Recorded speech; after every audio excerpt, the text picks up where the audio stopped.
મહેસાણા જિલ્લાના કડી પંથકમાં મેઘરાજાએ ધમાકેદાર બેટિંગ કરી, જ્યાં માત્ર 3 કલાકના ટૂંકા સમયમાં 4 ઇંચ જેટલો ભારે વરસાદ ખાબક્યો। છેલ્લા 24 કલાક દરમિયાન કડીમાં કુલ 5 ઇંચ વરસાદ નોંધાયો છે। અતિ ભારે વરસાદના કારણે કડી શહેરના તમામ અંડરબ્રિજ પાણીમાં સંપૂર્ણપણે ગરકાવ થઈ ગયા, જેના કારણે વાહન વ્યવહાર ઠપ થઈ ગયો। કરણનગર રોડ પર આવેલી સોસાયટીમાં લોકોના ઘરોની અંદર પાણી ઘૂસી જવાથી નાગરિકો પરેશાન થઈ ગયા અને પાણી ભરાઈ જવાના ડરથી લોકોએ આખી રાત જાગીને વિતાવી હતી। શહેરની ભાગ્યોદય હોસ્પિટલ અને માર્કેટયાર્ડ જેવા વિસ્તારોમાં પણ પાણી ભરાઈ જતા ભારે હાલાકી સર્જાઈ છે। તો અરવલ્લી જિલ્લાના માલપુરમાં ઉકળાટ બાદ ધોધમાર વરસાદ વરસ્યો છે, જેમાં માત્ર 15 મિનિટમાં 1 ઇંચ કરતાં વધુ વરસાદ વરસ્યો। રાજમાર્ગો પર નદી જેવા દ્રશ્યો સર્જાયા અને બસ સ્ટેશન સામેની દુકાનો આગળ ઢીચણસમાં પાણી ભરાયા હતા। જોકે ખેતીલાયક વરસાદથી વાતાવરણમાં ઠંડક પ્રસરી જતા ખેડૂતોમાં ભારે ખુશી જોવા મળી। તો સુરેન્દ્રનગરમાં ભારે વરસાદના પગલે વઢવાણનો આશરે 1000 વર્ષ જૂનો ઐતિહાસિક ગઢ તૂટી પડ્યો। ધોળીપોળ નજીક આવેલા ગઢની દિવાલ ધરાશયી થઈ। જોકે સદનસીબે કોઈ હાજર ન હોવાથી મોટી જાનહાનિ ટળી।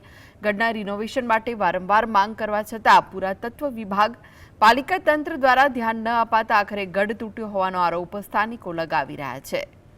તો સુરેન્દ્રનગરના મૂળી સ્થિત નાયકા ડેમના ઉપરવાસમાં ભારે વરસાદથી પાણીની આવક સતત વધી રહી છે અને ડેમ 90% ભરાઈ જતા ટૂંક સમયમાં જ ઓવરફ્લો થવાની તૈયારીમાં છે। પરિસ્થિતિને ધ્યાનમાં રાખીને ગૌતમગઢ, કુકડા, ગોદાવરી અને શેખપર સહિતના 20થી વધુ નીચાણવાળા ગામોને સાવચેત રહેવા અપીલ કરાઈ છે। ગમે ત્યારે ડેમના દરવાજા ખોલી પાણી છોડાઈ શકે તેમ હોવાથી તંત્રએ નાગરિકોને નદીના પટમાં ન જવા, પશુઓ તથા માલ મિલકતને સલામત સ્થળે ખસેડવા અપીલ કરી છે।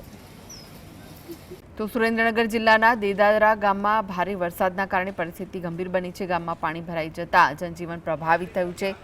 અનેક વિસ્તારોમાં મુશ્કેલી સર્જાઈ। ભારે વરસાદના કારણે ગામમાં 5 મકાનો તૂટી પડ્યા, જેના કારણે ઘરવખરી સહિતની વસ્તુઓને ભારે નુકસાન પહોંચ્યું છે। પાણી ભરાતા દેદાદરા ગામનો સંપર્ક ખોરવાઈ ગયો। પરિસ્થિતિને ધ્યાનમાં રાખીને તંત્રની ટીમો દ્વારા કામગીરી હાથ ધરાઈ અને 100થી વધુ લોકોને સુરક્ષિત સ્થળે ખસેડવામાં આવ્યા। વડોદરા અને ડભોઈ વચ્ચેના મુખ્ય માર્ગો પર રાજલી થુથાવી ગામ પાસે પાણી ફરી વળ્યા। ઉપરવાસમાં પડેલા ભારે વરસાદના કારણે દેવ નદી અને ઢાંઢર નદીના પાણી રોડ પર ફરી વળ્યા હતા, જેના પરિણામે સુરક્ષાના ભાગરૂપે હાઈવે પર વાહન વ્યવહાર સંપૂર્ણપણે બંધ કરી દેવામાં આવ્યો। ડભોઈ તાલુકાના રાજલી ગામ પાસે ઢાંઢર નદીના પાણી ઓવરફ્લો થઈને આવી જતા આસપાસના 4 ગામોમાં પાણી ઘૂસી ગયા હતા, જેના કારણે સ્થાનિકોની અવરજવર બંધ થતા નોકરી ધંધે જતા લોકો રસ્તામાં જ અટવાઈ પડ્યા। ખાસ કરીને આ માર્ગ વડોદરાથી સ્ટેચ્યુ ઓફ યુનિટી જવાનો પણ મુખ્ય માર્ગ હોવાથી પ્રવાસીઓ અને વાહન ચાલકો માટે મોટી મુશ્કેલી સર્જાઈ। આગળ ઢાઢર નદીનો બ્રિજ આવેલો હોવાથી કોઈ મોટી દુર્ઘટના ન સર્જાય તે માટે તંત્ર દ્વારા તકેદારી રાખવામાં આવી છે। ભરૂચના પશ્ચિમ વિસ્તારમાં આવેલા કૌશર પાર્ક, અલીફ પાર્ક, સહારા પાર્ક અને ખ્વાજા ટાઉનશીપ સહિત 7થી 8 સોસાયટીઓમાં ભારે પાણી ભરાવાના કારણે મુખ્ય માર્ગો સહિત સમગ્ર વિસ્તાર પાણીમાં ગરકાવ થઈ ગયો, જ્યાં ઘૂંટણસમાં પાણી ભરાતા સ્થાનિક રહીશો મુશ્કેલીમાં મુકાયા અને વહીવટીતંત્ર પાસે પાણીની આ સમસ્યાનો નિકાલ લાવવા માટે ઉગ્ર માંગ કરી રહ્યા છે। તો હવામાન વિભાગની એલર્ટની આગાહી વચ્ચે ભાવનગરના ગ્રામ્ય પંથકમાં ધોધમાર વરસાદ નોંધાયો। મહુવા શહેર અને ગ્રામ્ય વિસ્તારમાં ગઈકાલ સવારથી જ વાદળછાયા માહોલ બાદ સાંજના સમયે ધોધમાર વરસાદ શરૂ થયો।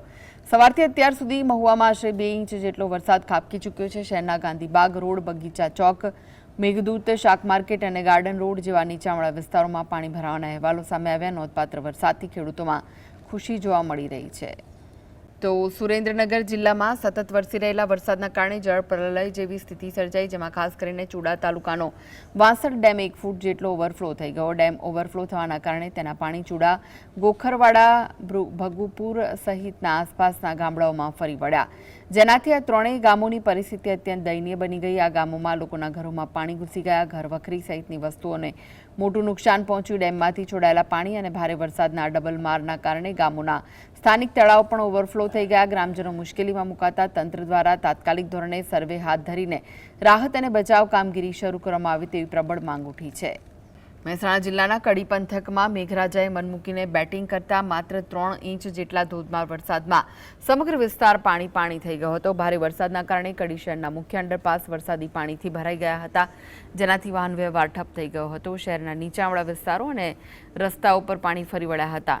એટલું જ નહીં, તપોવન, લેન્ડમાર્ક, શોપિંગ સેન્ટરના ઉપરના માળેથી પણ પાણીનો ધોધ વહી રહ્યો હોય તેવા ચોંકાવનારા દ્રશ્યો સામે આવ્યા હતા.